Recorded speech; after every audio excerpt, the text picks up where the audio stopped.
recording. There we go. I can edit this down. That's all right. But as it is, we are now live technically on the recording. Okay, brilliant. Hey, how's it going? Hello, Christopher. Hello. I've watched this episode 3 times. I've watched it about 10 times, so that's okay. Yeah, we had some scheduling issues with this one. I've watched it. I think I've watched it 6 times since we since we were last on. Well, I've watched it 3 times since we were last on, so that's all right. Yeah. Although to be fair, every time I watched it, I found something new. There you go. That's a great thing about it. It's a great show. Yeah, it's definitely, like, to be honest, I was really gagging to get into episode 3 because especially the way it ends. Especially the way it ends. Yeah.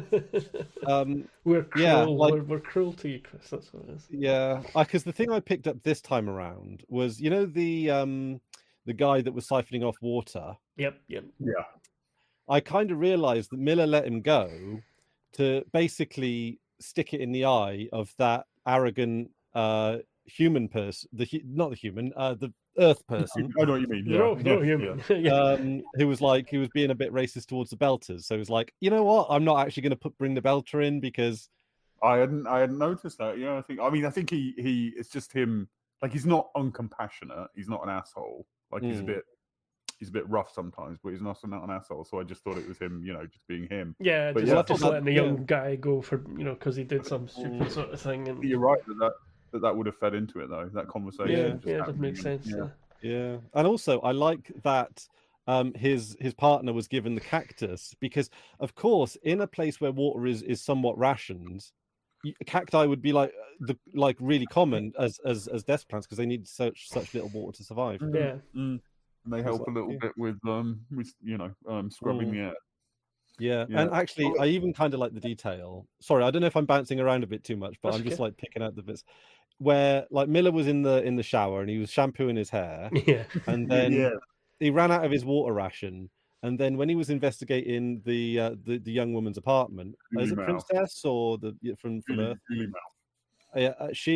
He finished off the shampoo, and I'm like, you know what, I sympathise. Yeah, in fact, to be honest, I was thinking, you know what, take a few buckets, right? Like, why not? Yeah, why not take it while you can? Yeah. I mean, even when he was in the was bad because of the disappearance of the Canterbury. Yeah. So that was bringing. I forget the first episode now because that was a while ago. Was that bringing? Was that shipping water? The Canterbury was shipping ice. Ice from the asteroids back to Ceres. Yeah, for distribution. Okay, right. Before we get to it, I will just say, because on a previous episode you asked, like, on the previous episode you asked, is there going to be enough each episode to talk about? And we were like, yeah, no, so much happens in all of the episodes. I think episode 2 and 3 are a little bit the exception to that. Like, episode 1 gives us a lot of people and places and situations and sets, gives us all this stuff to think about, and then episode 2 just kind of narrows down a bit. 2 and 3 just kind of narrow it down to a few characters in a situation. So, and then before it gives you a breather, basically, before everything kind of takes off in 4, I would say. So yeah, okay, because I've got a lot to say. Oh, that's good then. Plenty. Good. Yeah, should have written notes, but I'm pretty sure I can. I'm terrible at not doing that myself. Yeah, then I'll go, oh yeah, and then I'll go, oh yeah, and I remember something. And, yeah. I've got notes, but bring some enthusiasm to things, I like on a aesthetic note. I do like the fact that Miller has the hat because the thing is, everyone kind of has very similar faces in this. Like, there's a lot of people kind of look like. Are you saying all Belters look alike? And it's but like, he has a hat and that I don't like as an immediate thing as someone who's like kind of new to the show with trying to follow along. It's a good thing. It's a good thing that you know which one's Miller right away because of the hat. Yeah, the hat does come into it a lot. We mentioned that before, didn't we? You were like, is that Miller or is that Naomi? Exactly. They're all humans. They've all got faces and arms and legs and stuff. What the hell's going on here? So I don't know. Do you want to start on one of the plot? There was two plot lines, wasn't there? There was Miller, and then there was the remaining fallout from the Canterbury, right? Okay, yeah. Well, start with the Canterbury, I guess. Then, yeah. Okay, cool. All right. So they had that argument where it's like, should we go after this ship or not go after the ship, right? Well, you could call it an argument. It was more of a will Amos kill. Yeah. That's an example of what we were talking about in the last episode. That was kind of like, what's main dude's name? I'm blank. See, this is Holden. You mean James Holden? Holden. Oh, sorry. I wasn't sure if you meant Miller. I was going to say we were just talking about Miller. No. Holden. So yeah. We mentioned that Holden is quixotic, and his impulse is like they're in a little skiff. They're in a nothing, no weapons. It's just a shuttle basically, with an engine, and they've just been attacked by like a gunship thing. Yeah. And he's like, we've got to go after them. That might not be the best idea. And that's Holden. He's a bit of a terrier. Justice comes first. We've got to go and chase them. They killed our friends. We've got to go after them. And everybody's like, "Are you fucking insane?" yeah. Like, is that like the equivalent of like a rowboat going after like a a warship? Basically, yeah. That's exactly what it is. They're in a tiny little shuttle with no armaments, no armor. I mean, the question I'm asking at the moment is the ship that picked them up at the end the ship that took out the Canterbury? And are we supposed to not know that? Is that part of the mystery that it's sowing? I would say you're supposed to suspect that it might be, or it's linked to it. Yeah. Yeah, you're given the hint that it might be Mars might somehow be responsible, but no, I don't think you're meant to think that's it. Well, I'm trying to remember what you saw of it. I mean, because it's the Martian flagship, the Donager, that you see, and it's huge. It's huge. It's not like the hand that grabbed it was so cool. I love the hand that grabbed it. Yeah, the little mechanical thing. And then you see the scale. I love it. I love it in there's something I love in space shows when you're used to whatever ship, and then a bigger ship comes up. I mean, it's even the first Star Wars film did that quite well. Right in the opening scene. Always. But I thought that was a big ship. Yeah, so they've picked up. Yeah, they've picked up. But no, I don't think you're supposed to think it's the same ship, because the stealth ship thing that killed the Donager is smaller. It's a battleship, but it's not as big as. I mean, the Donager is the Martian flagship, like frigate for the area. Frigate versus battleship. Yeah, something like that. Yeah. Okay. I mean, plus it's not. Donager's not got black. It, like it's not black. Yeah. I mean, I'm certainly thinking in my head that there's at least a 60% chance of it being a false flag operation anyway. So I'm kind of thinking the crew are almost supposed to think that it was a Martian attack. They go back to wherever, and they go back to the belt, and then they say, "Oh no, Mars attacked us," sparking off a bit of a war. Well, Franz Ferdinand kind of thing. Well, not really, but I mean, it's worth pointing out that they are still out in the belt. Yes, they are still in the belt area. The Donager is the Martian flagship for the belt region. Okay. I don't think that's 100% clear in this episode, but that's their flagship for out in the belt area, for out dealing with things in places like Ceres or whatever. It's not meant to be like they're not near Mars or anything like that. It's just that they're in open space where near the belt, and the Martian ship is the one that's come along. And was the Canterbury the Earth equivalent of that, or was no? The Canterbury is just a private hauler. It's just a hauler. Yeah, truck. Think truck. Yeah. Okay. I mean, I should remember that, having watched the first one, but it was a few weeks ago. It was a few weeks ago now. Yeah. So it looks like it's sort of like someone trying to you're not going to spoil it for me, obviously, but like I'm kind of thinking there is some sort of agitation trying to happen to kick off a war between Earth and Mars, and could it be Belter agitators, or could it be something else that we haven't seen yet? Well, that's the question. You're gonna love the next episode. I'm not answering that, obviously. Yeah, we're not going to answer that. You're gonna love the next episode. But Abasarala points to all this as well when she's in the bits with she's in it. The deputy undersecretary to the UN. She's the one. She was the interrogating. She was lady. interrogating Belters. Do you know what? Remember that the reason she was interrogating the Belter in episode 1 and less harshly in this one, because she got in trouble for using harsh techniques.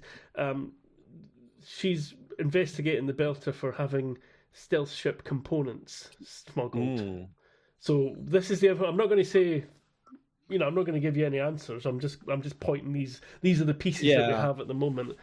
Yeah, and so again, is that another clue to add to this conflict? Because the thing is, it's like, well, if he is just literally a courier, then someone could have bundled him with the technology unknowingly and then grassed him up and make it look like what it looks like. Yeah, That's a possibility. When he's being questioned, like he's in a shitty situation. He's being tortured. He's being tortured. He's being questioned by this very high up person in the UN, and he's quite defiant. Like he's not a coward at all. And I think there's something in that. I think there's a bit of definitely, And it's also the undersecretary, the other person from the UN. She talks to her immediate boss. At least he likes to think he is. He talks. Well, he mentions a couple of things that are quite important. He mentions that Earth doesn't have that sort of stuff.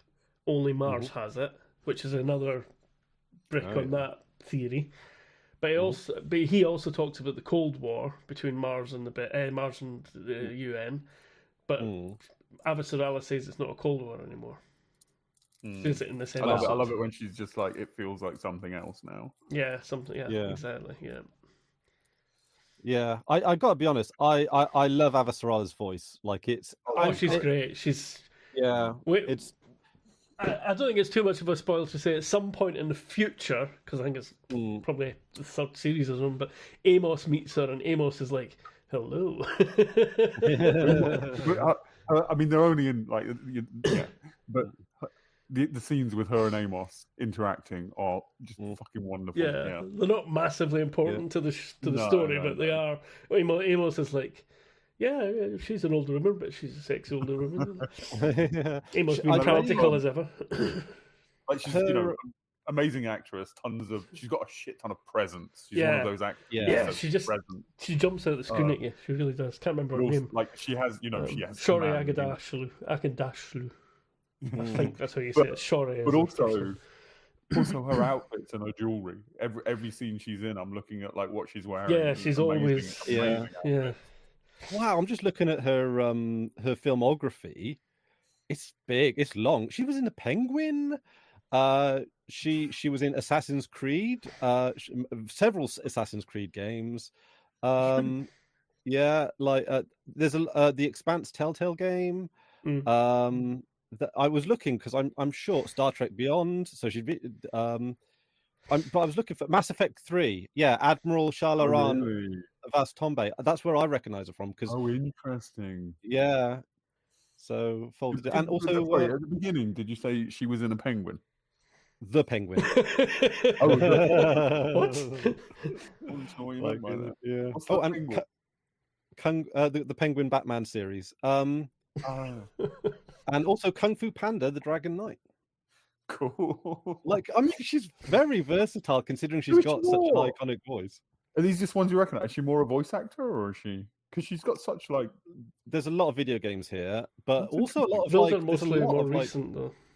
Oh, yeah. Okay. Not to spoil, Chris, but the gentleman who voice acts Adam Jensen. Oh yeah, Elias Thingy is going to be in this show. Yeah. Oh, that's cool.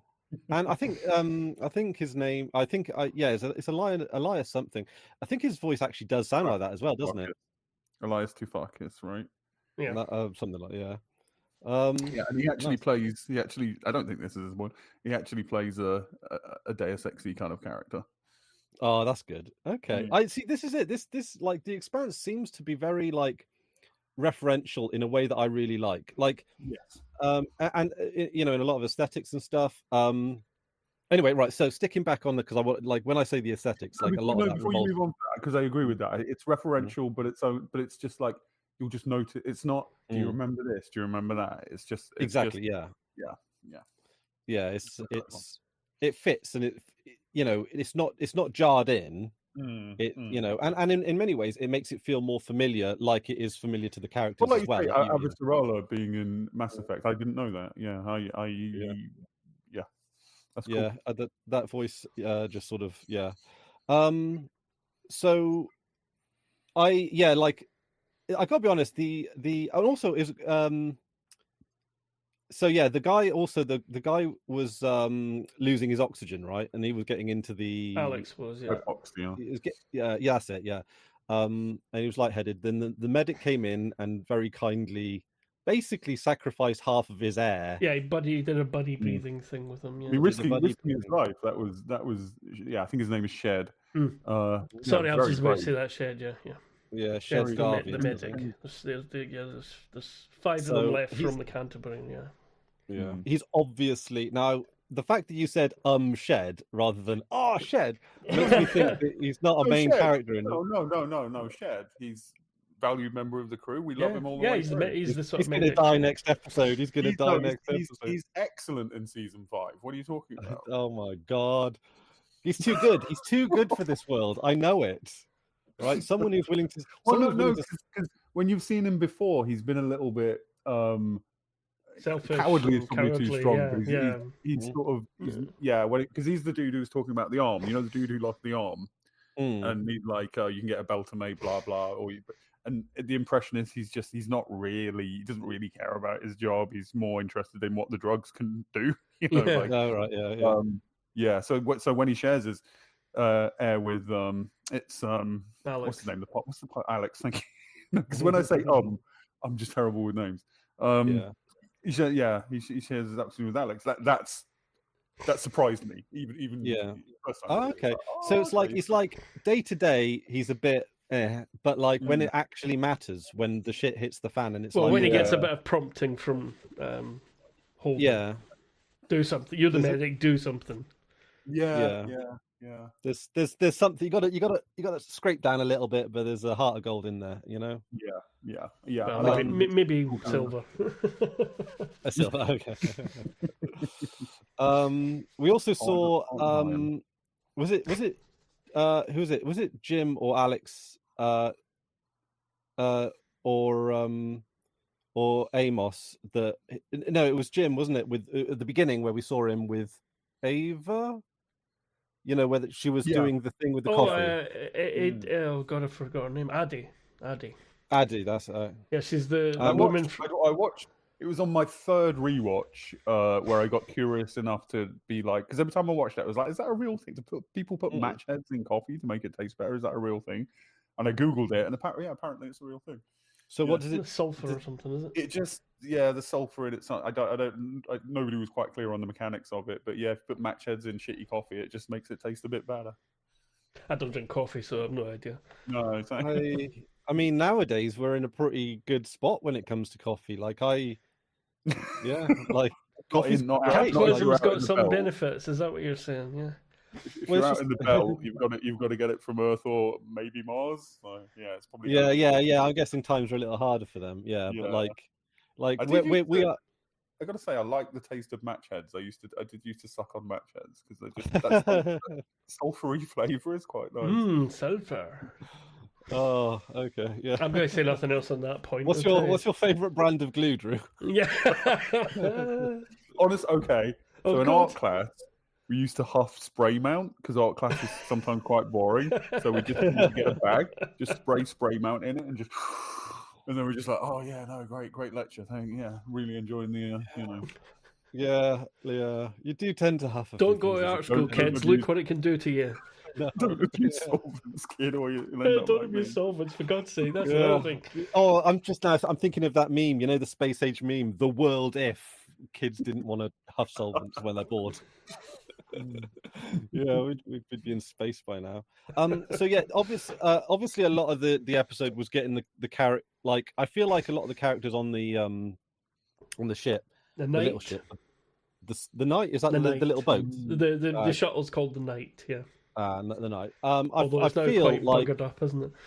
Yeah, this episode was an opportunity to sort of like get to know those characters as well as Miller. Yeah, there's quite a lot of it based around them in this episode. Also, they become the sort of Star Trek-y Blake Seven sort of crew throughout the thing. Them being forged into a team, because when the crunch comes, like they operate quite well. Like they're all fulfilling their roles, and they do work quite well together. And Naomi's amazing in this episode. Like strip everything down, find the batteries, do this, do that. Like when she needs to take charge, she can take charge. Yeah, when they're anything technical, she just tells them what to do, and they not just the technical though, because she's the one when Holden's like, we're going after them. And Amos she's the one. She's the one that shut down the engines, wasn't she? Yeah. So well, she kind of felt like she was holding the whole operation together, really. Well, and she kind of does because she's the one with Amos's leash, I don't like him. Like he's Amos. You'll get to like him, I think. Once you understand him. I will put my entire fortune on the line that by, I don't know, like halfway through season 2, you will love him. Yeah, you will you won't just come to like him, you'll come along. You will. The same. Yeah, first 3 episodes, I was like, he's just a dick. Like, he's just an op. He's just like an 80s action hero, like unemotional dick. Yeah, the actor playing it is doing an amazing job. Stupendous and you won't really realise that until later, how good he is. What does that mean? Hang on, let me just check I'm not spoiling. The interaction where they're out on the outside of the ship, is that the interaction where he says, like, if you ask me why I should or shouldn't destroy your thing, there's no reason. I couldn't give you an answer. Yeah. That's actually that's a little bit more meaningful than it seemed at the time. There's more to that than it seemed at the time. Okay, because that was like it just felt like he was fronting, I think, as the kid. No. He's not that kind of person. He was honest. He's just brutally honest. That was the literal, perfect, honest truth. Yeah. Yeah. There was nothing. There was no artifice to that. That was just, if you asked him for a reason why I shouldn't throw you off, kick you off this sort of the ship into space now, I couldn't give you one. But then again, I couldn't give you one except for not Naomi doing wouldn't like it. Except Naomi wouldn't like it. So that's a clue. Yeah. Oh, okay. Okay. I see. I don't think you do it, but that's okay. Neither does anybody else for a while. Switch, isn't it? Because you think it's Amos who likes Naomi, but actually it's Naomi. It's some love triangle, right? Or is it? I don't know. Well, I've got to say though, when that spanner flew off into the abyss, there was something very emotional about, not emotional, but like, I don't know, like it hit pretty hard, right? Like it's just like you slipped, it's gone. Don't even bother chasing after it. It's gone. Is that like a metaphor for something? I don't know. But it's like if you're mucking around with spanners in space, why are they not tied to something? That spanner, the bit with the spanner, is actually quite controversial because there's people who think it was a mistake. Well, including the people that made the show. Yeah, but I think they're actually wrong. I thought it was a mistake. It depends whether they're accelerating or not. If they're accelerating, then yes, that spanner would shoot off. Probably not that fast, but otherwise they would be struggling to be, struggling to hold on. But yeah, if they're accelerating, it would shoot off. If they're not accelerating, which it makes sense that they wouldn't be accelerating while they were doing the repairs, then it would just float along with them. But I did actually look into this after watching the episode the first time when we were going to do this. Well, they also mentioned it on that podcast that you got me into. I think you see the engine. You what? Sorry. Remember that podcast you got me into with the actor and one of the show writers? They talk about this a lot. Yeah. They consider it a mistake. I know he considers it a mistake. Yeah, but I'm not. I think you can make an argument they were accelerating at that time. Anyway, the symbolism is bad situation becomes we just lost the tool that we need to. Yeah. And it was Amos's, wasn't it? Just very briefly about that podcast. We're talking about it. Ty and That Guy, is it called? Ty and That Guy, yeah.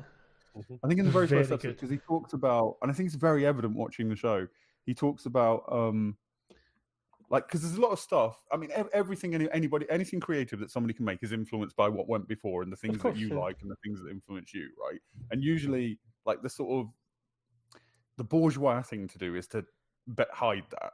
and be like, no, I'm a genius fucking creator. This came out of nowhere. But more honest, and it's that Picasso quote, right? Like, good artists copy, great artists steal. And this steals. Like, they are not. There's no shyness about acknowledging their influences, and I like that a lot. They're very upfront about what influenced them. Yeah. So, once they kick the thing and it works, I thought that might have been a little bit like, I don't know, is it tropey or something? Oh, like... it's absolutely percussive maintenance. Yeah. He kicks it, and the third time he kicks it, it starts working. You know, I mean, it's literally Fonz with the yeah. I don't remember them mention Happy Days and the influences, but okay. Yeah, I do know. I love the fact that. Sorry. I love the fact that Henry Winkler goes around schools, like encouraging dyslexic children to get into. He seems like a genuinely lovely person. Yeah, from what I've seen of him, he seems like a good guy. Yeah. He's really nice, and I think because he was dyslexic, and he sort of not overcame it. I don't know if I'm using like the right words for this, but like he he's helping kids. Kids follow the route for it. And it's like he was after Happy Days, like he was typecast, like he didn't, he couldn't get jobs for a very long time, and I think he eventually turned up in like sitcom. He's in Arrested Development, he's in Parks and Rec, but like no bitterness about it. When you see him interviewed, like no bitterness about that whatsoever. He just seems to be like happy with the career that he had, which is well, yeah. I honestly, I think Henry Winkler's cooler than the Fonz. Like in absolutely, yeah. Anyway, sorry, sidetrack. The Happy Days podcast coming up next. Is it who's the one that does the message to the Martian ship? It's Amos, right? Or who received the message? No, Amos. He's the one that says. No, that's Holden. Jim Holden. Yeah. That's not to the Martian ship. That's a wide message. Holden sends a message explaining in a nutshell what's happened to them, including the detail that Naomi found evidence of Martian technology in the beacon that drew them in. Yes, although the Martian jammers are in range. That's what Alex Turner says. By the way, we were in range of their jamming equipment when you did that. Yeah, so they're presumably they're the only ones that got the message, or did no one get the message? Because like if I was the Chinese, I'm really like, what the hell? Like, come on, guys. You're the Chinese? What? Sorry, the Martians. The Martians. Think about the Chinese come into this. No, they. We've lost your voice, Drew. We've lost your voice, Drew. Oh my God! It is the Chinese. We shouldn't have mentioned the Chinese. Oh my God! Or the North Koreans, Oh my God! Sorry, I guess I'm folding in some current events. Yeah. Oh my God! I think we actually have lost Drew. His voice has disappeared. Oh, he'll be back. Oh, Chris disappeared for a second there. Oh wait, did I? Oh no, you guys have swapped around. I'm gonna have to swap. Yeah, better? Is that better? Oh, that's okay. If I refresh, I'll be the other way around, right? Okay, try it.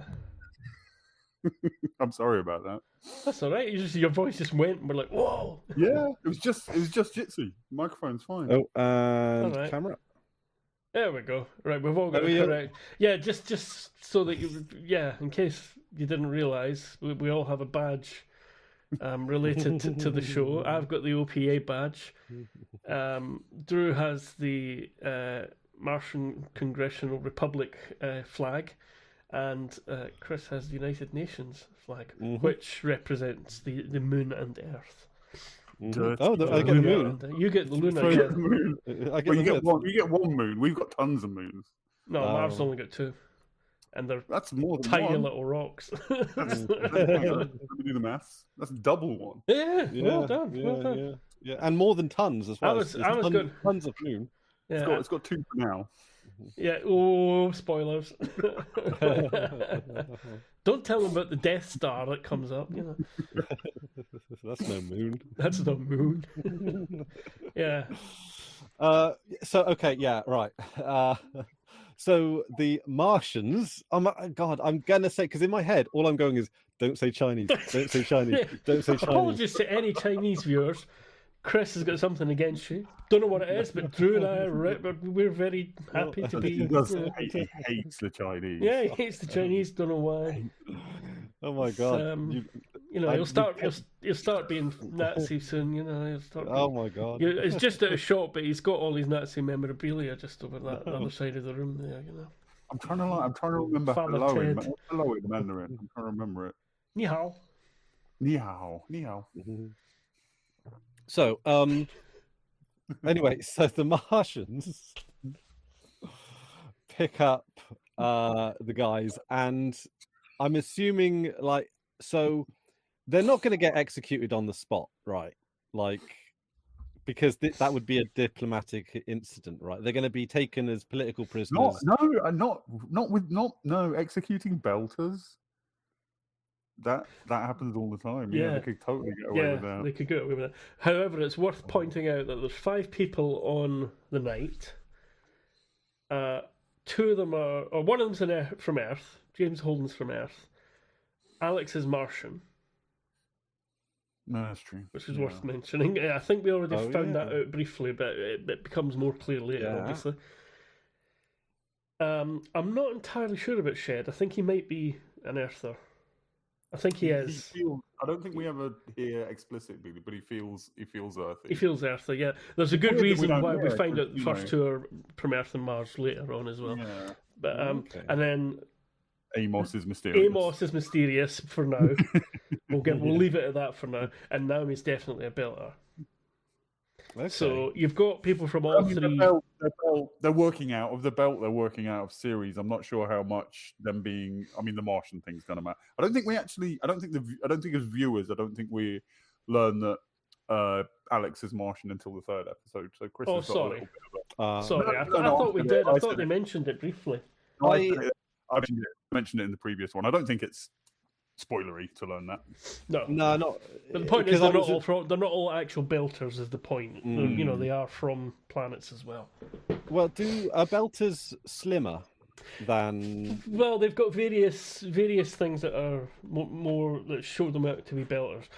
They got an awful lot of thin, tall actors to play the belters that you see a lot of for deliberately to show that because of the low G and everything. Yeah. But they kind of, they only use that as a sort of illustrative thing because obviously they needed the best actor for the job, for the actual bigger roles, But for the people who grow up, in real-ish, the people who grow up in very low gravity, they'd have longer bones, lower bone density, and lower muscle mass. Yeah, so it's kind of an illustrative thing rather than all of them look. And they like did they chose some great actors. Yeah, they did. They get some good ones. Yeah. The sex worker on series, she's great, she's got that long. She's got the long limb thing going on. Yeah, she's quite. The dude in the bar in the first episode who points out the spurs on Miller's. Yeah, so some of it's done like it's for Miller. It's done with a bit of sort of prosthetic. Yeah. So Miller's. So there's variety amongst belt. Like Miller's a belter, but he looks like a human. He has the build of a human because he received bone density drugs as a child. Cheap ones, okay. But you'll find this out as you go along. There's even within the belters themselves. There's people that have had slightly different upbringings and better access to various things. The belters themselves. This is one of the reasons why the belt is quite. I don't want to give anything away, but the belt is actually not like one unified thing like the UN or the Mars are. The belters that live in different stations and different places and everything they've all got. Some of them have got their own agenda. There's a lot of crime, so there's a lot of factions. The belters, the OPA is kind of a very loose thing. It's not. I mean, as it says, OPA stands for Outer Planets Alliance. So you're talking about the belt and people on colonies on various moons around Jupiter and Saturn and stuff as well. It's a very disparate thing. So people have had very different upbringings. different access to technologies and medicines and all that sort of stuff. So there's quite a diaspora. Is that the right word? I think that's the right word. Yeah. Yeah. Yeah, So it's not just... It's good. Yeah. Word of the podcast, maybe. Ooh. Did I get a prize? Make a little banner pop up. Word of the podcast. That would involve me. That would make work for me, editing and stuff. Yeah. When we've got a producer, we'll sort that out. Yeah, we'll do that. Yeah. So is that like is that the night sort of bit explored? I think we've mentioned it, but I mean we can go through it in chronological order if you want to make sure. Yeah, Chris is the fresh eyes. Do you want to just run through the chronology of? Yeah, that's fine. Well, so Miller opens with showering, and then he has to go about his day with like dry shampoo in his hair. Yep. And then he goes into the princess's. Am I right? Is she a prince? She's not a princess. No, you No. get Star Wars in your head there of it. Yeah, she's the daughter of a really really rich industrialist. Julie Mao. Julie Mao. Julie Mao, the nepo baby. You are trying to Star Wars this up, and I resent that.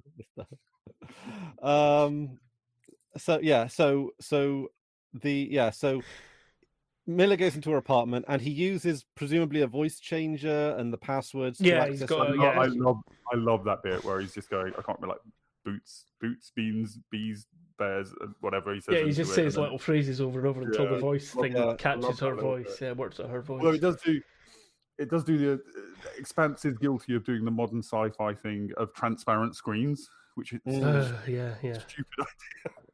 Touch screens are a stupid idea. I can't wait till we get over touch screens personally. Yeah. I'm afraid. I think you might be boomering there because I like. Chris, don't. I saw your other show, and also, you bastard, Chris, you gave me a good. I now hold down the shift key and move around with that, but it's not that practical. The shift key cursor edit thing, because you go off the side too easily. It takes scaling. practice. It's not the scaling of it. Yeah, why should I have to push a button? It bloody well works. You know. Anyway, let's not get into that. It's an art form. It's like handwriting, but in No, it's not. Hang on, was Chris defending transparent defending screens? touch screens. No, defending touch screens. Touch screens, no. Transparent screens are an accessibility nightmare, and touch screens. You're covering up what you're trying to do. Actually, talking of that, that's something I think is quite interesting. This is a little thing I picked up when I was watching episode 2. This is all back to the show. Mm-hmm. In episode 2, when he goes into Julie Mao's room, into her apartment, right? On the door, there's like a touch panel with several things on it, and one of them is call security, and it's right next to the door open close lock button. If you're rushing to try and hit call security, you're gonna open the door, slam the door. You know, it's. Although knowing the belt, knowing how these places work, that's probably not even hooked up. Probably broken anyway. Yeah. Well, no, she was wealthy, so I think that her wealthiness. Yeah. I do love. I might have mentioned it in the first episode, but the little touch of Miller's phone having a cracked screen. Yeah, I love. That's so perfect for Miller. Yeah, Miller's device is cracked all the way through. Yeah. Also, I don't know what the airtight seal is, but that's also the one down from open. You got call security, open, airtight seal. Yeah, exactly. Yeah, and it's like flap your hand at that and hope for the best. Well, maybe those ones you have to press and hold. It has to be because also they are big enough that you could see them, I suppose. So above the call security button, you've got a closed lock, which I assume locks the door, because at the bottom you've got an unlock icon. So you could easily, if you're locking the door, if you're on the way to a business meeting and you're in a hurry. Exactly. Touch screens are a nightmare. It's either press the hold or swipe. Don't make excuses for them, Chris. Drew, rather. Don't you make excuses for them. Yeah. But the thing is, right? The thing is with flat screens. I know. But also with flat screens like this, very hygienic. You know, a bit of anti-bac. You could, like cleaning buttons is a lot more difficult than cleaning. Not a ZX81. Who are you cleaning it for? Who are you sharing it with? My hands are filthy. Like hands are the most disgusting part of your body, and you're touching your phone with it all day. Like I anti-back I don't use it, my hands. I mean, it's all right for me. I don't leave the house. I only get my own bacteria. I mean, my own bacteria is disgusting. I'm not going to like suck my own feet, am I? It's always my own bacteria. No, that's disgusting. Don't bring feet into this, Christian. that's just taking it too far. Touch screens. I draw the line at fucking feet. Yeah. Anyway, where were we before we got sidetracked? Oh yeah. So he's in her apartment. Yeah. Right. Yeah, and he's going through the messages. So obviously, she's having so the guy from the UN is her father, right? No. Oh, okay, right. Her father is Jean-Pierre Mao is her father. That's a great name. It's a good name, yeah. Oh, okay. Nothing to do with the UN. He is a wealthy Earther business man. I thought he was a Martian. No, he's. I think he's Earther, but he's got big business on Mars. So he's all over the place. Basically, he's one of the richest men in the whole system. Yeah. Is he not the? Okay, because I thought he's I was going to say Elon Musk, but that doesn't really fit. No, that's not. That's unfair. He's not that. That's bad. unfair to Jean-Pierre Mao. Jean-Pierre Mao's got half a brain. He is greedy and unscrupulous, but he's not stupid. He's not a stupid man baby type character. No. Okay, so we are not yet introduced to her father. Only on the messages. Only on the messages. Yeah. He's on the messages. That's the only time you've been introduced to him so far. Yeah. And he's talking about selling the Razorback, which is like her pleasure yacht. Yeah, pleasure ship thing. Like a race. It's a racing ship. Yeah. So if he's that rich, presumably he doesn't need to sell it for the money. He's doing it out of spite. Yeah. This is all like inter-family politics. He's trying to control her. She's wayward, and he's trying to control her. Yeah. Mm-hmm. Okay, Taylor's all the time, really, right? But I mean, there's more, right? But so is it like she's a bit like, so she's like the daughter activist of the super rich guy. Okay, cool. Let's bang on. Okay, yeah, because actually, apparently, there's some people in Just Stop Oil that are like that. That are like, there's lots of posh kids in that sort of organisation. Yeah, well, they're the ones that have got the time and the facility, the time and the resources to be able to do it. Exactly, and also the lack of the sort of security. Like you're wealthy. Like even if you get sent to jail for 5 years, it's not wrecking your life. You've got money to come back to. Yeah, basically. Yeah. Unfortunate, but at least, you've got to be glad that some of them have got a conscience. Yeah. He pulls an outfit out of the wardrobe, which looks. I mean, I want to say it looks like a spacesuit, but obviously, like that. Well, it says Razorback down the sleeve. It does, doesn't it? Yeah, Razorback jumpsuit. So that's the jumpsuit she has. That's her racing thing, like you'd see Formula One drivers or whatever having that sort of jumpsuit thing. So it's like a pleasure yacht, but at the same time, it's also it's not a pleasure yacht. It's a racing. It's a racing vehicle. Yeah. Oh, right. So she likes to go fast. Risks and all that sort of stuff, I suppose. I'm sorry. There's sometimes you just say lines that you say something that's so prescient that like she loves to go fast. Yeah, keep that in your mind. Oh God, yeah.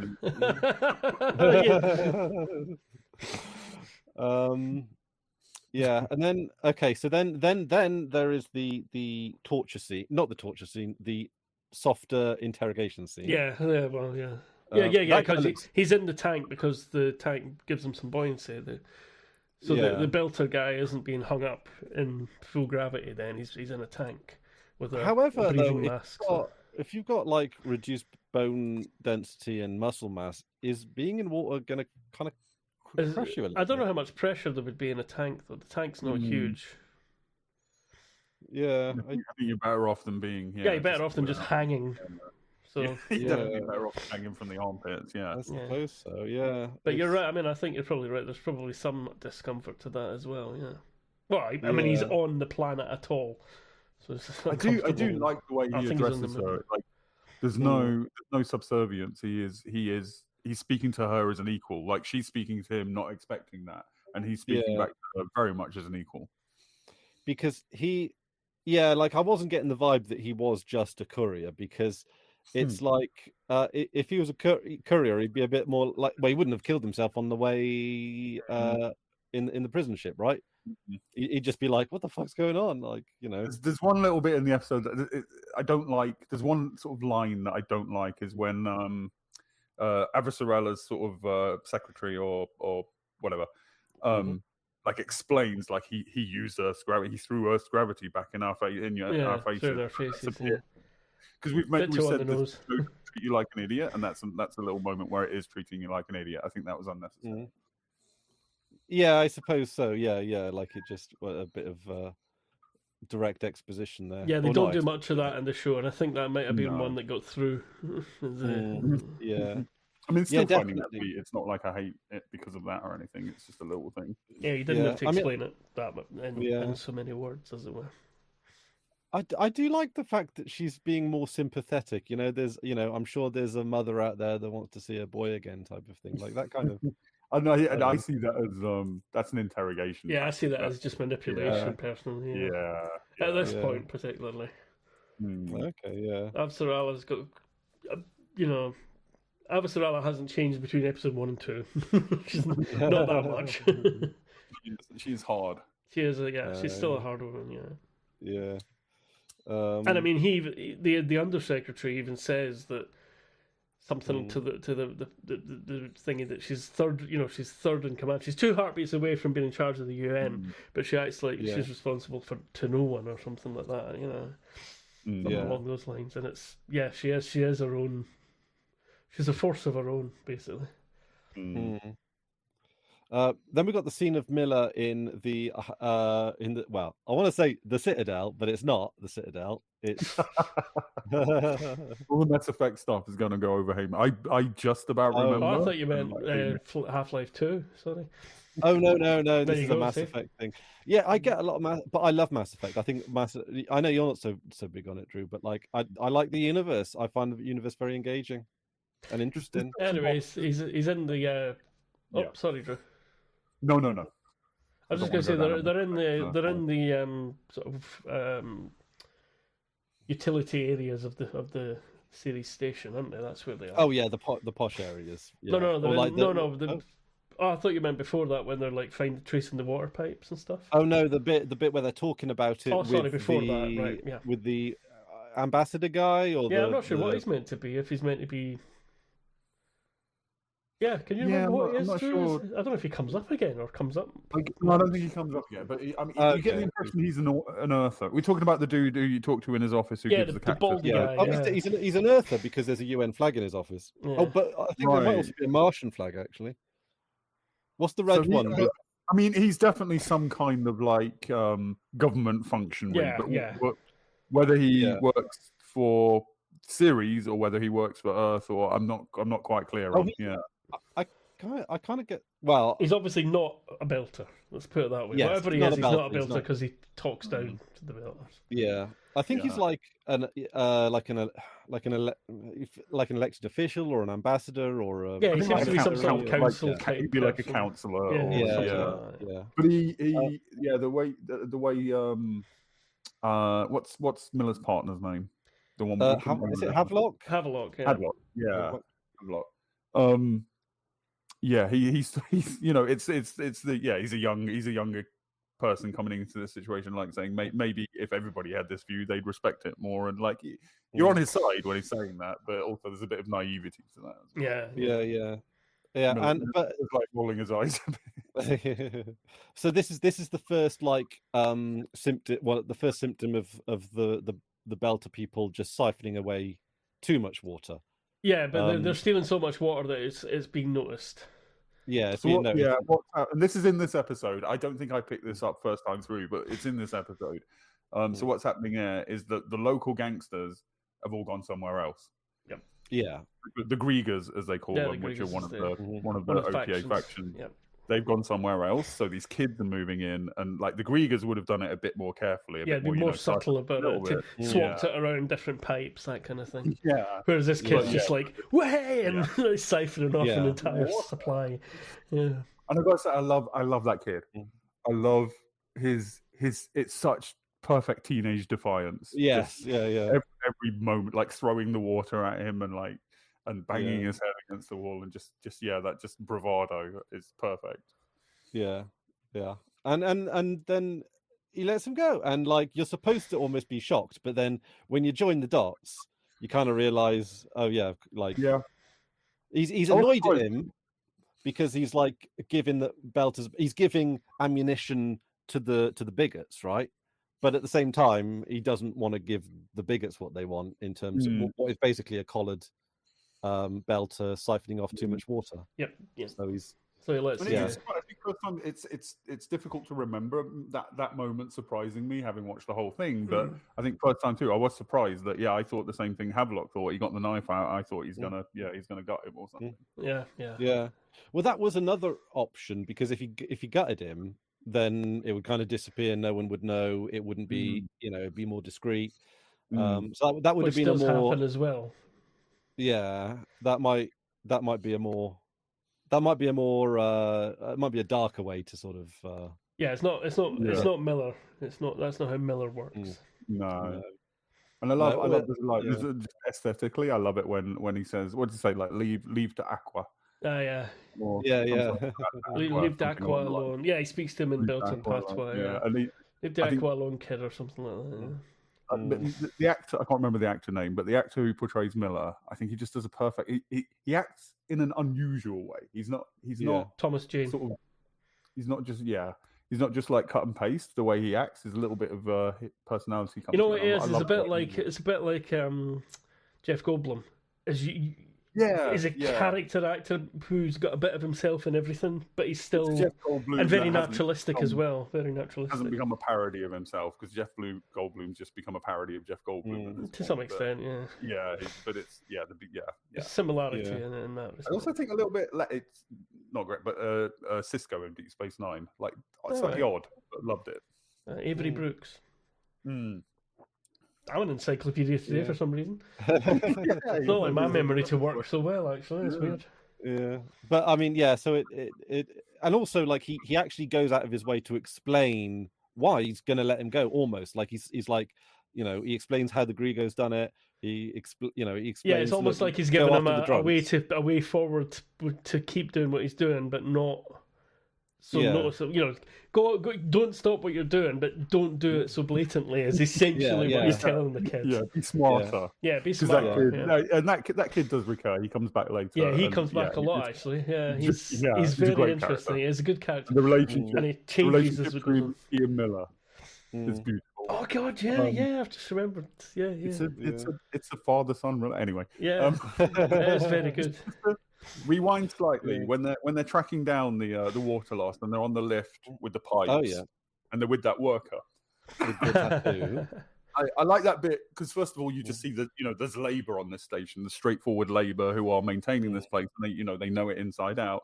And I just love that bit where he gets the mushroom, and like there's a mushroom growing on the pipe, and he just picks the mushroom and eats it. I love that. He just knows this is his environment, this is his home. He knows it and he understands it. Yeah. Actually, on that scene, they talk about the OPA tattoo the guy has. Yeah, he's got an OPA tattoo. Like he's got like an open neck rather, and he's got an OPA tattoo right across the. So it's on display, full display there. Yeah. Very so he's proud of it, but so I'm not entirely sure. So that is what you would call the Belters logo, almost, right? Yeah, I suppose so. When people say Belters, that's who they're referring to, right? Well, not all Belters are OPA, but that's kind of a. It's like saying all Belters are criminals. Right. Yeah. But you'll get people that will have the OPA tattoos or insignia somewhere. I mean, in a sort of it is a bit more complex than that though, because not all Belters are OPA, but OPA is the closest thing the belt has to a government. So in a sense, the OPA do represent all Belters on the closest thing they've got to a diplomatic level. Yeah, it gets clearer as it goes on. But like I said, the thing to bear in mind is that the OPA is not one organization. The Belters are not one organization. There's factions amongst the OPA. There's factions amongst different places in the belt. Every station has different factions. Even every there's colony somewhere between. I mean, it's kind of like this. I hope this doesn't offend anybody, but a bit like the IRA in the 80s.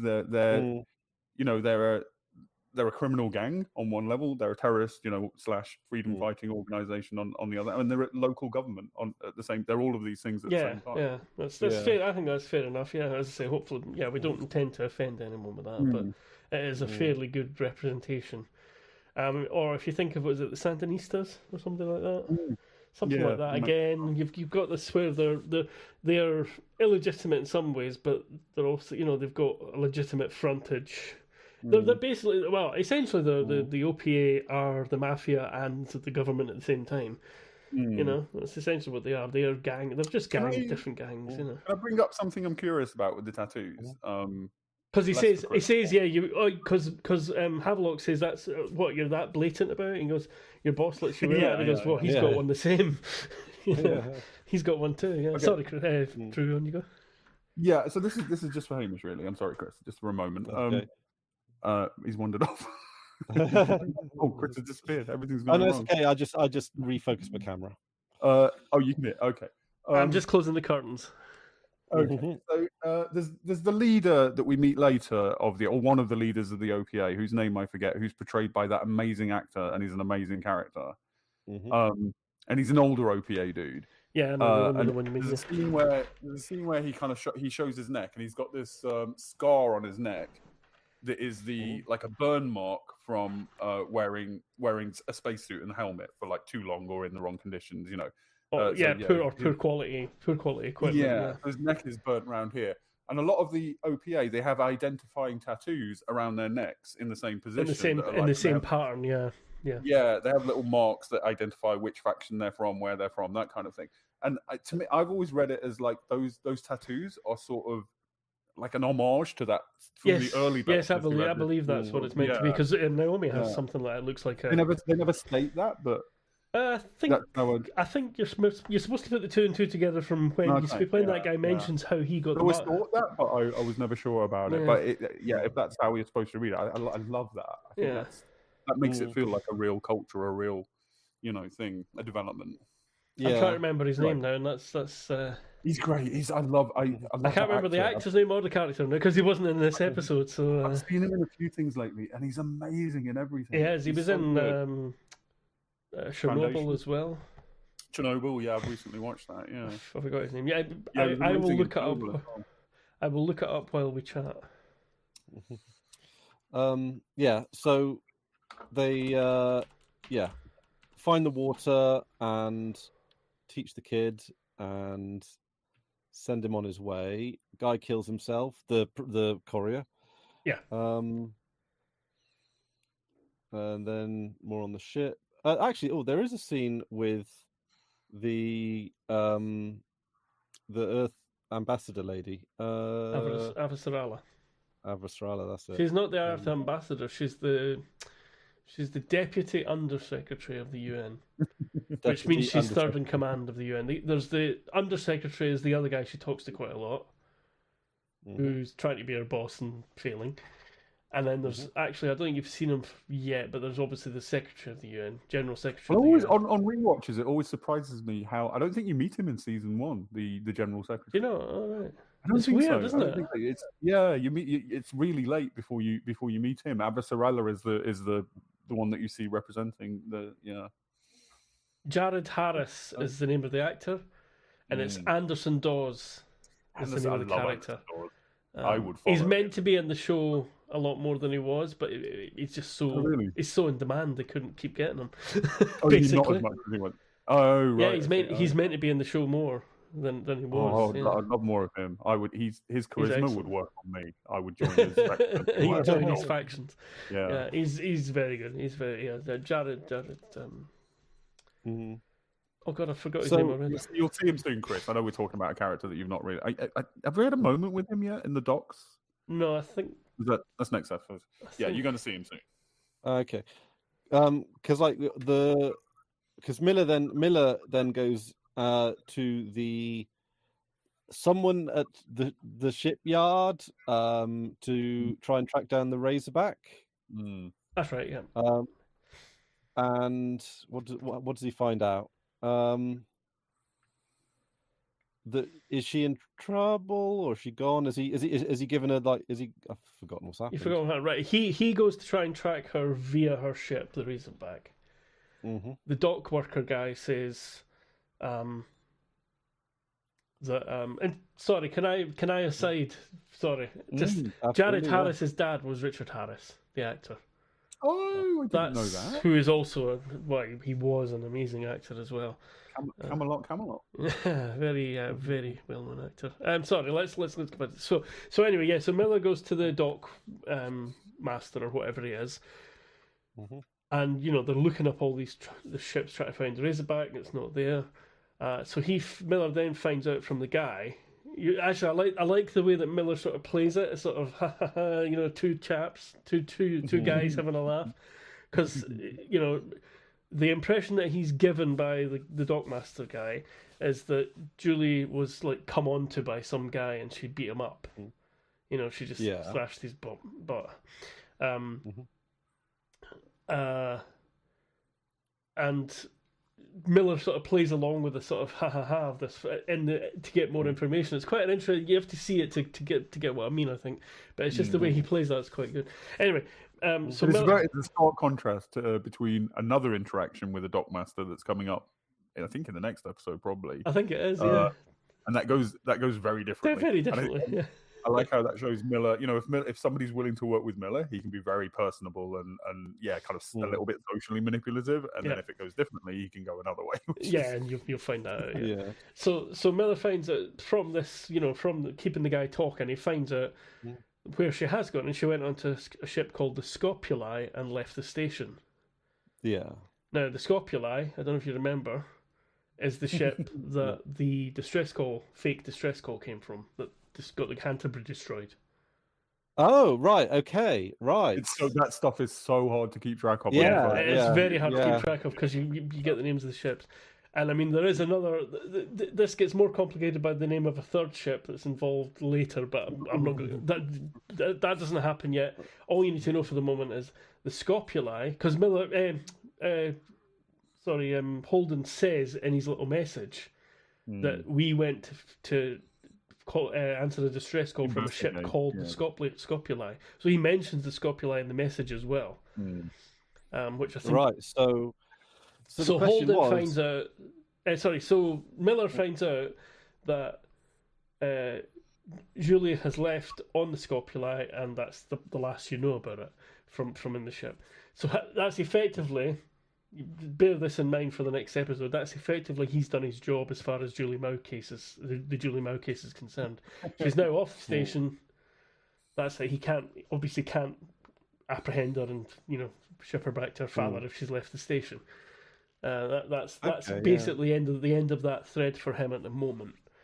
Yeah, and also it links all the characters together. This is where it starts. This is where it all starts to link together. Yeah. So now you see that there's a connection between the Scopuli, Julie Mao, Miller, the OPA quite possibly because of the stealth ship thing. Oh wait a minute, who's got that?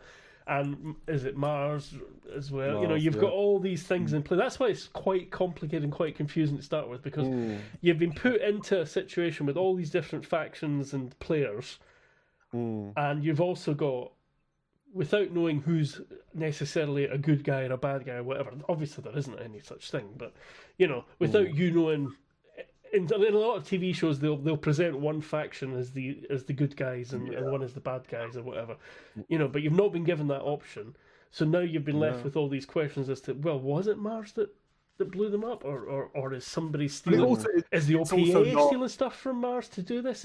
You've got no answers at all. You've got all questions.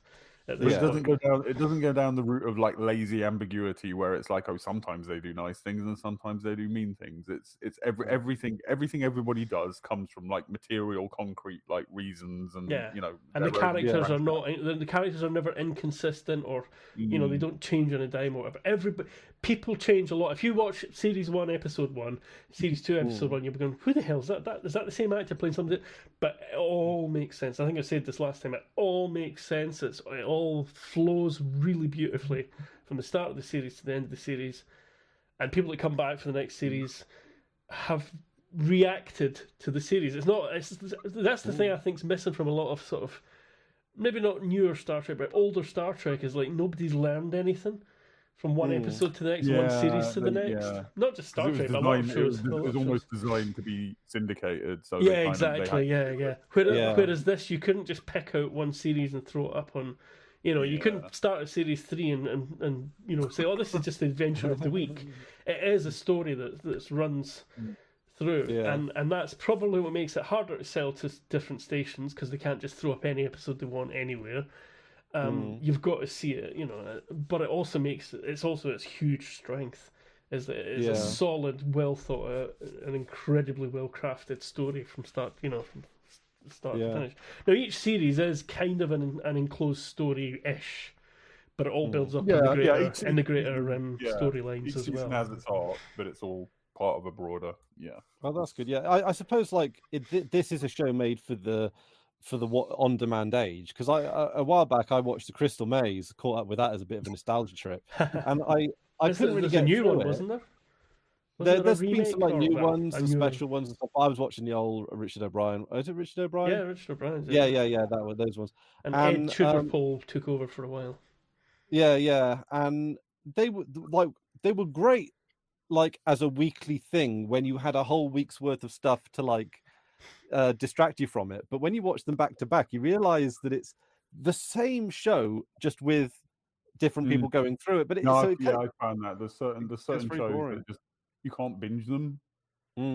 Like you enjoyed them a ton back in the day, but you can't binge them for that exact reason. Yeah, it's just it's like you say, it's things were made to be syndicated, things are made to be right, you could watch start to finish. But that's I'd say that's the sort of cynical TV when they make it with that in mind, isn't it? Yeah. But I mean, it was the nature of TV back in the day. They wanted episodic, and now almost, well, very much, I think, too much. Like the season arc and the whole show arc has taken over, and I'd like a few shows that are just episodic, complete story within an episode. Yeah, I mean, I kind of like that aspect of The Mandalorian from Star Wars when that came out. It was a bit like, it had a spaghetti western feel where there was an overarching plot, of course, but particularly in the first season, same thing with The Witcher, actually, is that each episode was part of an anthology. And I think that's where I fell off The Witcher. I really like The Witcher season 1, where each story contributed to the overall picture that you saw, the overall character. And then you got season 2 and 3, which were basically just long films that were spliced up, and I thought, and it sort of lost its quirk then, I think. But... Yeah, I think it compared, like, The Expanse is a huge contrast to either of those. Like The Expanse is just so well, like, just engineered just from start to finish. It's just all these complex threads that become something greater. Yeah, absolutely. I mean, I'm totally sorry. I was expecting it to take a few more episodes to hook me in. But like, even if this podcast was the last one we ever did, I hope not. You still watch it. Then I still carry on watching it. Because I don't think the hook has come yet. I mean, it's a good show.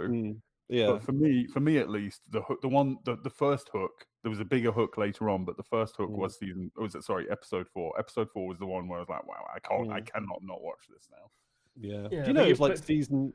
But the end of episode 2 is like what's going to happen to the crew, because you've just got to know this crew. They're sort of the focus of the episode. And I'm very much looking. I very much enjoy episode 3 as well. I'm looking forward to seeing it just because I enjoy it, but I'm also looking forward to seeing it because all of the dynamics that you're thinking about are very much in play in that episode, and you learn things about characters and relationships, and I think you're going to have a lot to say about episodes. Yeah, I'm interested to find out what I'm wrong about. That's the thing where they've like misdirected me. Because the thing is, like, I don't think there's any deliberate misdirection in it either. Not to the viewer directly. I think there is. I think there is a little bit not like just for the viewer though. It's part of the story. It's things in the story that might misdirect you are part of the story, not just for the audience misdirection. You know. I think things like wondering whether Naomi and Amos are romantically involved. I think that is they are setting something up that is then going to become more complicated than you think than it seems. Yeah, but I don't think that's. I wouldn't call that misdirection for the audience though. That's part of the story. It's not misdirection in a cynical sense. It's yeah. That's what I was thinking. Yeah, it's not cynical. It's not cynical. Yeah. Manipulation of the audience. It's not directly to make Chris think this. It's more like something. It reads one way, and then you're like, oh, that's far more interesting than that. Yeah. Basically, yeah. But lots of mystery, and I like the mystery.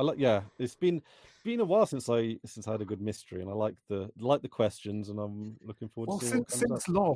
Since Lost, so many mystery shows are just mystery box. Like let's do a mystery, but they haven't thought about how the mystery resolves. It's just let's do something that has the form make of a it mysterious, and then we'll worry about how that pans out later. And it always turns out to be crap after a few episodes, basically. Yeah, this show never lets you down that way. Never. No. I've actually been. There have been times where I have been given the opportunity to write a series. A fictional series in the form of a mystery, and every single time I've tried, it's so much more difficult than anything else I've ever written. I couldn't actually do it to make a mystery that I was in fact happy with, that wasn't deliberately obfuscated. I couldn't make it. This is the absolute beauty and joy, and the sort of uniqueness of the Expanse is how it came about in the first place, and how it plays out. Is based on the fact that they have such a deep background for the whole thing, because they created this solar system of politics and people and everything, and it's all there for them to play with. That's why it's so great that the role-playing game links are there, because it is so good at it's what would happen if we do this, and it plays out. That's essentially that's how they write it still as well. Even the show writers, not the novel writers, but the show writers week to week, they just seem to have hit on a really good writing team to sort of fill in things and make it more television. I think every aspect of this show. I think they got a good writing team. They got the perfect directors. They chose the directors carefully for what kind of episodes they will be good for. The acting is fucking faultless throughout. The set design, every aspect of this show is just done with care and love, and I think that's huge. I do think I was just going to say, I think science fiction lends itself to mystery. Asimov, Foundation is built on mysteries. Asimov, the TV version. Asimov, he was great in that as well. Asimov, and he wrote science fiction, and he also wrote literally mystery books, like Agatha Christie, whodunit style books, and I think there's definitely a link. The thing about this show as well is you've got, just thinking about series 1 as an overall thing without spoilers, is there's mysteries surrounding all the characters and all the events that have happened, but there's also an overarching mystery to the whole season 1, series 1. Yeah, there are layers of mysteries, aren't there, actually? But it all meshes together just beautifully. There's no rough edges that make you think, oh, suddenly we're talking about this, and suddenly these guys are everything. You can watch a scene with Miller, then watch a scene on the night or whatever, and it all just works, And as you say, you've already clicked where it's going to come together. You get that by episode 2. You're like, right. Once you realise the Scopuli, Julie Mao, Miller, and the night crew, you've connected it all. You can see that obviously there's going to be some sort of connection between all of this. I'm so desperate for you to watch the rest. I know, It's exactly what Drew had promised, because you've been how many years now is it you've been trying to get me to watch I mean, Expanse? I think it was from when I first started watching it. And Well, I got it came to out it in a little... 2015, the first series. Yeah, so it probably would have been. So I it's think I nearly got into it. 9 years. I got into it during like season 3, I think. So yeah, so a good few years. Is it finished now? Is it completed? It's finished. Yeah, it doesn't have to be honest, because it's loosely based off the books, of which I think they've got more coming out. But there is everything that's you could say that they've rounded up everything that starts in series 1, kind of comes to a head. There's little things that get said all the way through it that this is what's so great about it. You'll especially if you watch it again, you'll go, oh my god, they mentioned that back in series 1. You know, it's not throwaway. It's not, there's no gristle anywhere. It's all meat for the whole thing. It's sorry, Yeah. But it's all meat, but not in that overly efficient way. Like there's soul to it as well. Yeah, it can't be because they know their own sand World. pit, if you like, the sandbox. I hate that sandbox. That's American. Because they know their own sand pit that they're playing in. They know what they can do and they know everything that's in there. They're the gods of the world, and they can explain that to the writers that come in, to the actors and everything. And this is the thing about talking about how good the actors are, that they chose the actors very, very carefully. And when you hear some of the stories, it's like, wow, how close they came between, what narrowed it between two people and things. And it's about they chose actors that they felt got the character and got the universe of the Expanse. It's one of those shows where you can name any character, and I cannot imagine another actor doing it. I can't imagine Miller as anybody else. Amos, I can't imagine anybody. Definitely not. I can't think of it, because they do. They in the podcast they do talk about it, and there is one other. There was only one other actor out of hundreds or whatever that did what the actor that plays Amos did. And got it. So there was only 2 actors out of 100 or whatever that got it. So that's how it came down to these two. But yeah, I can't imagine. I can see him playing other roles, and I have seen him play other roles. Oh yeah, of course, yeah. But as Amos, he's perfect as Amos. I can't wait for Chris to learn. Yeah, well, the more you learn about the characters, the more you learn about them is amazing. The stuff that you learn about he manages to make such contradictory impulses and aspects of his character cohesive and feel like a real person, which is fucking insane. It doesn't seem out of character. Same with like Miller and Holden's like reaction to like follow the ship, and it's like, are you fucking insane? They just blew up they just nuked our main ship, and you want to chase them? But I love that. That's his quixotic. Yeah, but the others are like, well, maybe not. See, that's kind of why I couldn't hack it in the acting world, right? Because in many ways, like, it doesn't matter how good you are at your craft, if you're not the fit for the puzzle, you're out. You can spoil it. Yeah, you can spoil the whole thing. Yeah.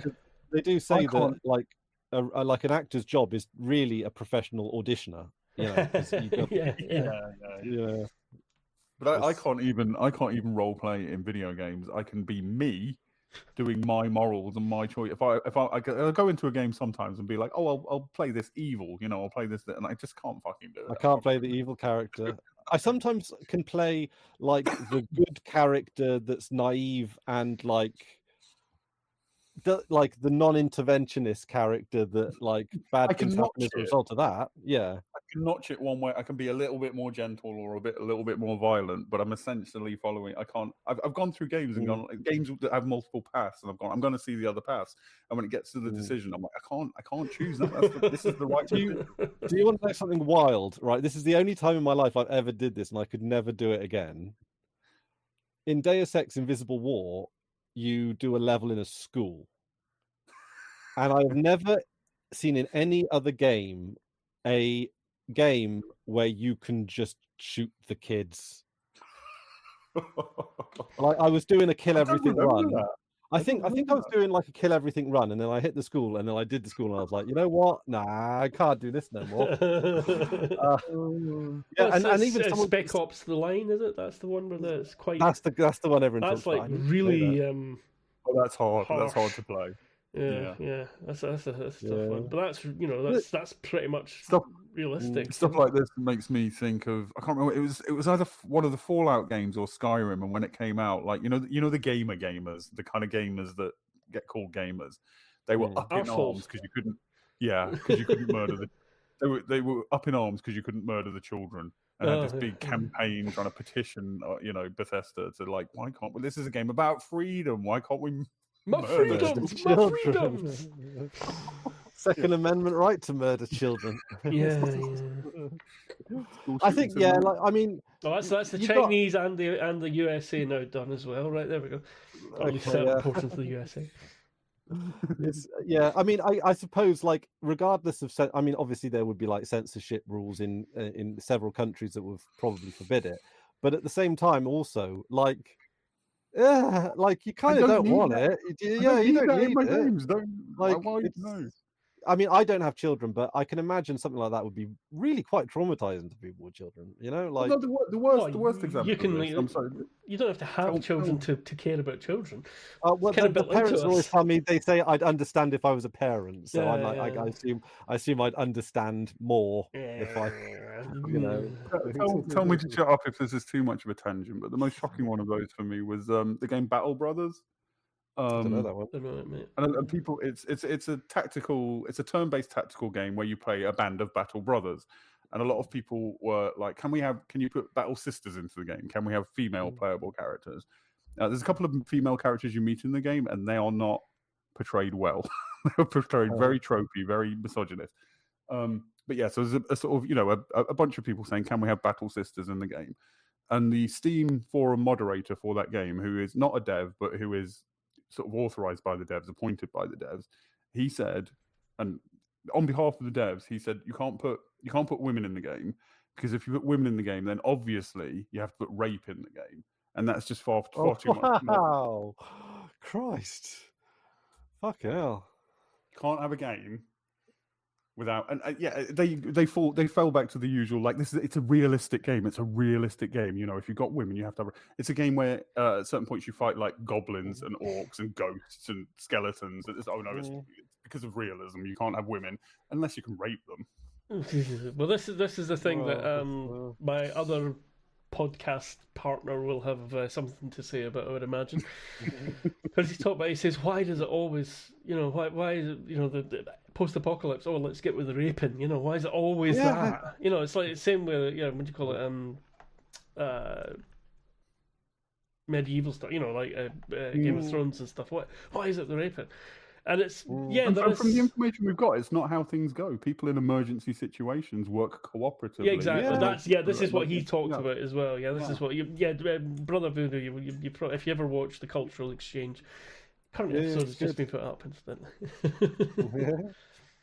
But you're right. So, if we anything to round up on episode 1 before we go? Well, on a side note, I think that's what I like about House of the Dragon, is that they actually revisit the whole rape thing and institutional violence and all that kind of stuff. But loved it. Expanse. It's one of the few actual cliffhangers in this series as well. I think that they've just been taken aboard the Donager, and it's like, I can't remember what he says. Oh God, it's what's the very last scene is them being. Oh, that's it. Yeah, the very last scene, the Martian Marines literally cut through the hull of the Knight and kick the wall down, and then it's all the little red, laser lights. Also, I love this. I love the symmetry. This might be a bit artsy-fartsy. I love the symmetry of, because the beginning of this episode is kind of like a reverse cliffhanger. Like at the end of the first episode, you think like they've escaped, they're okay, like great. And then at the beginning of the second episode, the debris comes in. That's you've got the debris field.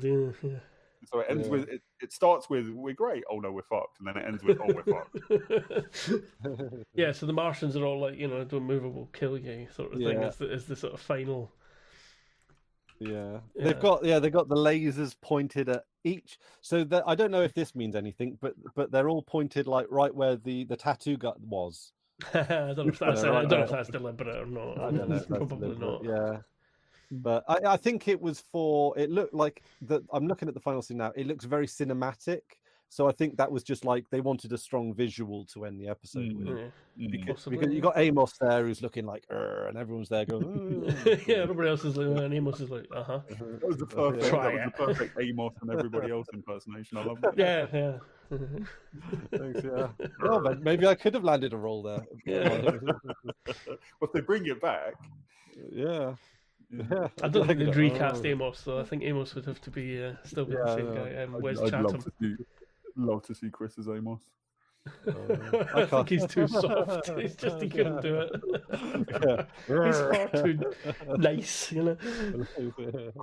Chris is Amos. Me is Bobby. Who do you want to be? You want to be Bobby? I don't know. I'll be Avasarala then. Oh, I can see I think no, that became French there, didn't it? You know, never mind. Oh no, I some don't. kind of French. Drew should be Miller, who can't leave his flat. I've got to investigate, just like by googling stuff. Yeah, that's it. Yeah. Okay. Send a little drone out. Yeah, or just like hook people in from your apartment. It's like, hey, come here, I got it. You can be like a quest giver in like Morrowind a role playing game or something. Yeah. Okay, right. Well, that was episode 2. What was the name of it? That was the thing. I said the name of it. Is it Dulcinea? The Big Empty. No, Dulcinea is the first one. I think it's the Big Empty. Big Empty. I think I thought it was something dark, but yeah, the Big Empty. Empty. It's a very film noir name. Yeah. I think they're chapter titles. The last episode of every series is the title of the book that the series is roughly based on as well. That's cool. Okay, right. Well, I guess we'll say thank you very much. Thank you, Chris and Drew, and I'm being Hamish, and we hope you've enjoyed us rambling mostly about the second episode of the first series of The Expanse. Catch you for the third one much sooner than we've done this one. Yeah. Okay, guys. Got to get into episode 3. You've got to get right into episode 3 because it is a good one. Yeah. Okay. Can't wait.